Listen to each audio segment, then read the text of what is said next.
मिला 15 लाख रुपया, नहीं सुनाई नहीं दिया, मिला हो या ना? यहाँ जो महिलाएं आई हैं आपके बैंक अकाउंट में 15 लाख आया? नहीं, हम ही जाते हैं, झूठे वायदे करते हैं। तो मैंने सोचा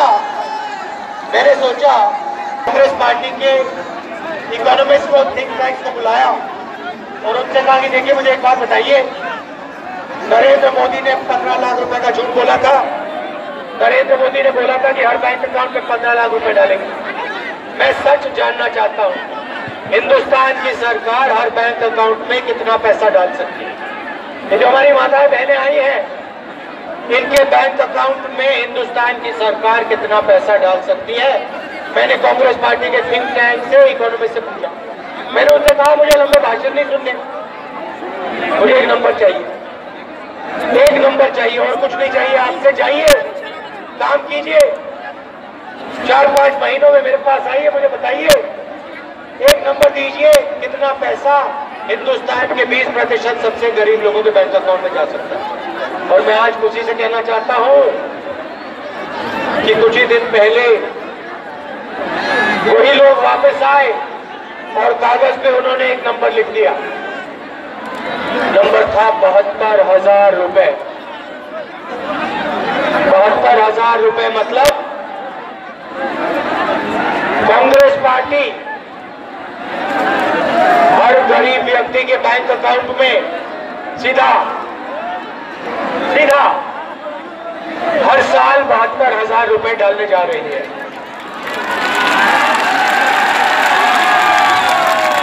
मैंने सोचा अगर ये नरेंद्र मोदी हिंदुस्तान के चोरों के बैंक अकाउंट में पैसा डाल सकता है, तो कांग्रेस पार्टी हिंदुस्तान के ईमानदार किसानों के बैंक अकाउंट में, महिलाओं के बैंक अकाउंट में, बेरोजगार युवाओं के बैंक अकाउंट में पैसा डाल सकते हैं। सही बोला ना? सीधा आपके बैंक अकाउंट में जाने वाला है। जिसकी भी आमदनी 12,000 रुपए प्रति महीने से कम की है, इस भीड़ में जो भी लोग हैं जिनकी आमदनी 12,000 रुपए हर महीने से कम की है, उन सब लोगों के बैंक अकाउंट में कांग्रेस पार्टी साल के 72,000 रुपए डालने जा रही है। मोदी जी, आपको जो करना है करो, मुझे कोई फर्क नहीं पड़ता। आप उनकी चौकीदारी करोगे, आप अनिल अंबानी की चौकीदारी करोगे, तो मैं किसानों को, मजदूरों को, गरीबों की मदद करूंगा ना। 5 साल जो उन्होंने अन्याय किया है, हम न्याय करने जा रहे हैं।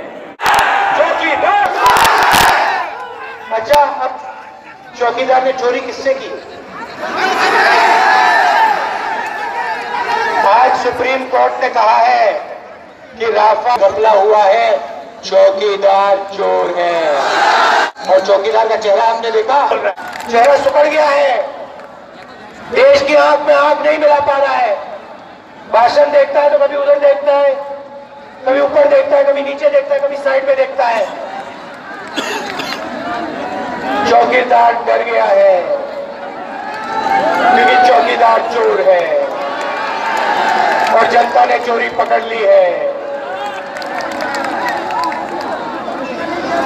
तो हम आपको न्याय योजना देंगे और यहां आपके खेत हैं, इन खेतों के बिल्कुल पास हम फूड प्रोसेसिंग का कारखाना लगाएंगे आपके लिए, कि आप अपना माल सीधा फैक्ट्री में जाके बेचो और आपके जेब में सही दाम, सही पैसा आपके अनाज के लिए, आपके फल के लिए, आपके सब्जी के लिए मिलेगी। अच्छा, एक और बात, उन पर कोई कार्रवाई नहीं होती, तो हमने मैनिफेस्टो में लिख दिया है, हिंदुस्तान के किसी भी किसान को कर्जे के लिए जेल नहीं डाला जा सकेगा। मेरा कहना है, अगर अनिल अंबानी 45,000 करोड़ रुपए चोरी करके जेल नहीं जाता है, तो किसान क्यों जेल जाए?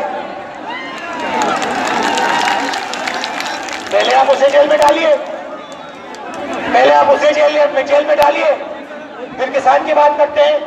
आपने उनका 3,50,000 करोड़ रुपए माफ किया और किसानों का कर्जा माफ नहीं हुआ। अच्छा एक बात बताइए, ममता जी ने किसानों का कर्जा माफ किया? नहीं किया। राजस्थान में, मध्य प्रदेश, छत्तीसगढ़ में चुनाव हुआ।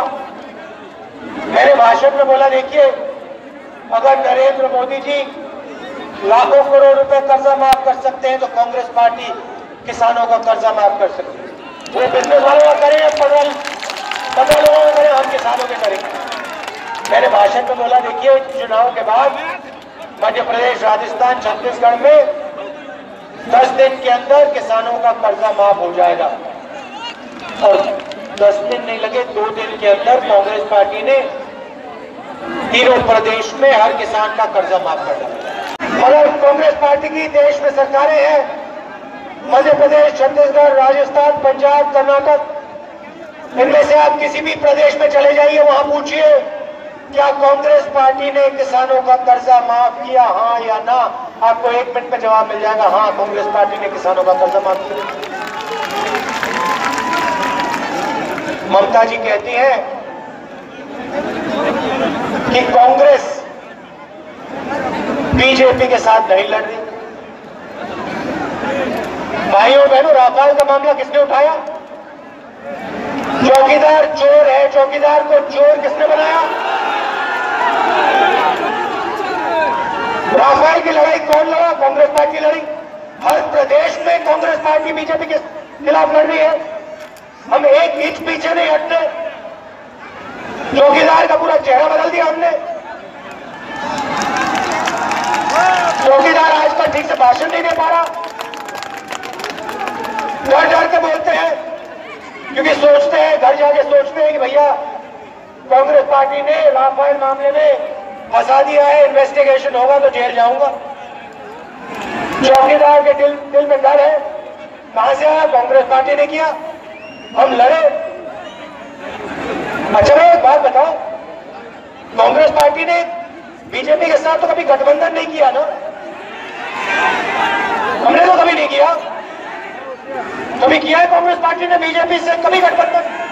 किसी स्टेट में कहीं किया? कभी किया? 70 सालों में किया? ममता जी ने किया? ममता जी ने तो किया है। तो देखिए, देश में बीजेपी के खिलाफ कांग्रेस पार्टी जबरदस्त तरीके से लड़ाई लड़ रही है। और मैं आपको आश्वासन देना चाहता हूं, आप घबराइए मत। कांग्रेस पार्टी 2019 के चुनाव में नरेंद्र मोदी को हराने जा रही है। राफेल मामले पे जो ये हवाई जहाज, एयरफोर्स के हवाई जहाज की पैसे की चोरी हुई है, उस पे इंक्वायरी होगी। इंक्वायरी होगी और जिसने चोरी की है, गारंटी करके कह रहा हूं, सजा होगी उसकी। कोई नहीं बच सकता। ये सच्चाई है। अच्छा, ममता जी ने रोजगार देने का वायदा किया था। मोदी जी ने कहा था 2 करोड़ युवाओं को हर साल रोजगार देंगे। ममता जी कहती हैं रोजगार दिलवाएंगे। आप बताइए, मोदी जी और ममता जी ने रोजगार दिलवाया बंगाल की जनता को? कोई आप है जिसको नरेंद्र मोदी ने या ममता जी ने रोजगार दिया हो? एक युवा है यहां पे? नहीं है। मैं आपको बताता हूं, और मैं झूठे वायदे नहीं करूंगा। 2 करोड़ युवाओं को रोजगार देने का वायदा नहीं करूंगा। मैं आपको साफ बता देता हूं, हिंदुस्तान की सरकार में 22 लाख रोजगार खाली पड़े हैं। उन 22 लाख रोजगार को मैं आपको दिलवा दूंगा। और पंचायतों में 10 लाख और युवाओं को रोजगार दिया जा सकता है। पूरे देश में 10 लाख युवाओं को पंचायतों में रोजगार दिया जा सकता है। वो 10 लाख रोजगार मैं आपको दिलवा सकता हूं। मैं 2 करोड़ की बात नहीं करूंगा, मैं 3,60,000 रुपए की बात करूंगा। वो सच्चाई है, वो मैं आपको दे दूंगा। न्याय योजना के मुताबिक 3,60,000 रुपए बैंक अकाउंट में मैं दिलवा दूंगा। 15 लाख नहीं दे सकता, साफ बोल दूंगा 15 लाख नहीं दे सकता हूं, क्योंकि अगर 15 लाख दे दिया हिंदुस्तान की अर्थव्यवस्था नष्ट हो जाएगी, नुकसान हो जाएगा सबका। मगर 3,60,000 देने से नहीं होगा। अब लोग मुझसे पूछते हैं पैसा कहां से आएगा, मैं बताता हूं। जो मध्यम वर्ग के लोग हैं, मिडिल क्लास के लोग हैं, मैं आपको बताना चाहता हूं, 1 रुपया आपकी जेब से नहीं आएगा। 1 रुपया आपकी जेब से नहीं आएगा। पैसा कहां से आएगा मैं बताता हूं। नीरव मोदी 35,000 करोड़ रुपए चोरी करके भाग गया। विजय माल्या 10,000 करोड़ रुपए लेके भाग गया। मेहुल चोकसी 35,000 करोड़ रुपए लेके भाग गया। विजय माल्या को 45,000 करोड़ रुपए कर्जा दिया, 30,000 रुपए राफेल का क्या पैसा दिया। पैसा इन चोरों से आएगा।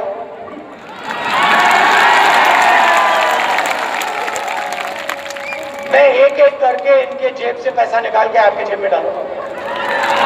मुझे कोई फर्क नहीं पड़ता। मेरा नाम नरेंद्र मोदी नहीं है, मैं इन लोगों से नहीं डरता। मैं जनता का आदमी हूं, मैं किसानों का आदमी हूं, मैं मजदूरों का आदमी हूं, छोटे दुकानदारों का, स्मॉल मीडियम बिजनेस वालों का, हिंदुस्तान की जनता का आदमी हूं। मुझे इन लोगों से कोई डर नहीं लगता। ये मेरी मार्केटिंग तो करते नहीं है, नरेंद्र मोदी जी की मार्केटिंग करते हैं, मेरी तो नहीं करते। मुझे इनसे कुछ लेना देना नहीं है। तो मैं आपको ये मैसेज देने आया हूं, 2 हिंदुस्तान नहीं बनाने। एक हिंदुस्तान है, एक झंडा है, एक हिंदुस्तान होगा, सबका हिंदुस्तान होगा, हर जात का, हर धर्म का, हर प्रदेश का, हर भाषा का। नरेंद्र मोदी 2 हिंदुस्तान बनाना चाहते हैं, एक अनिल अंबानी वाला और एक हमारा माताओं बहनों का, किसानों का, मजदूरों का। ज्यादा से ज्यादा पैसा आपके स्वास्थ्य में और आपकी शिक्षा में जाएगा। बजट में अस्पताल बनाने के लिए, कॉलेज और यूनिवर्सिटी बनाने के लिए ढेर सारा पैसा कांग्रेस की सरकार डाल के देगी आपको। आजकल आप बीमार होते हो, प्राइवेट अस्पताल में जाना पड़ता है। प्राइवेट अस्पताल में आप जाते हो, लाखों रुपए देने पड़ते हैं और वही 15-20 लोगों को फायदा होता है। राजस्थान में कांग्रेस पार्टी ने योजना दी, मुफ्त में दवाई, मुफ्त में इलाज। हिंदुस्तान में यूपीए की सरकार ने स्वास्थ्य के लिए, शिक्षा के लिए पैसा दिया, मगर इस बार हम स्वास्थ्य का अधिकार देने जा रहे हैं। पूरे देश में सरकारी अस्पताल, हाई क्वालिटी अस्पताल का जाल बिछा देंगे और आपका कम से कम पैसे में इलाज होगा। और एक और बात याद रखिए, आईआईटी सरकारी इंस्टीट्यूट है, प्राइवेट इंस्टीट्यूट नहीं है। शिक्षा देने का काम सरकार का होता है और हम शिक्षा में भी आपके लिए जबरदस्त पैसा डालेंगे कि आप भी अपने बच्चों को इंजीनियर, डॉक्टर बना पाओ। ये पूरा नरेंद्र मोदी जी ने जो प्राइवेटाइजेशन कर रखा है, इससे लोगों का नुकसान हो रहा है और हम आपको सरकारी कॉलेज, सरकारी यूनिवर्सिटी, हाई क्वालिटी के कॉलेज, हाई क्वालिटी की यूनिवर्सिटी दिलवाएंगे, यहां पे आपको दिलवाएंगे।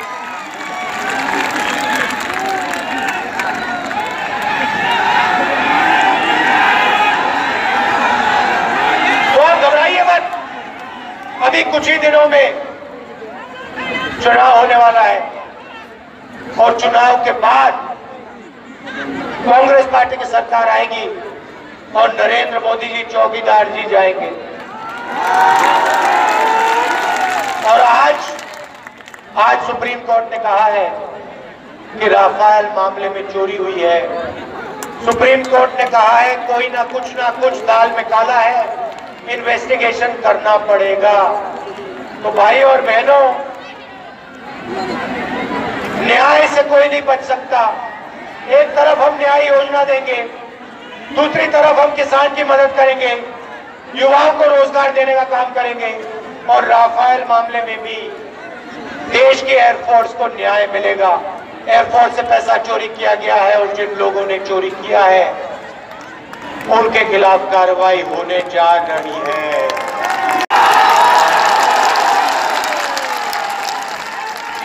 मगर ये आखिरी बात मैं कहना चाहता हूं, देखिए दीपा जी हैं और ये प्रियरंजन दास मुंशी की कर्मभूमि है। कांग्रेस पार्टी के वो बहुत मजबूत कर्मठ नेता थे और उनके यहाँ आया हूं, उनके घर आया हूं, उनके कर्मभूमि में आया हूं, तो उनको याद करके मैं जाऊंगा। उन्होंने आपके लिए बहुत काम किया था, आपके लिए वो जिए, पूरा जीवन उन्होंने आपके लिए दिया, तो उनका मैं इस स्टेज से धन्यवाद करना चाहता हूं। और दीपा जी और हमारे जो दूसरे कैंडिडेट्स हैं उनका आप समर्थन कीजिए और उनको आप जिताइए। आप सबका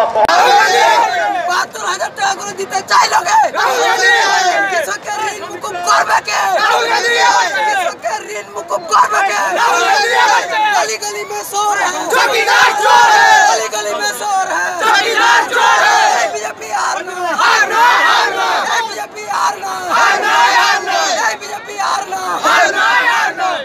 मोदी देखे जा, राहुल गांधी आए, मोदी देखे जा, आए ममता देखे जा, आए मोदी देखे जा, बीजेपी हारना, बीजेपी हारना, गली गली में शोर है।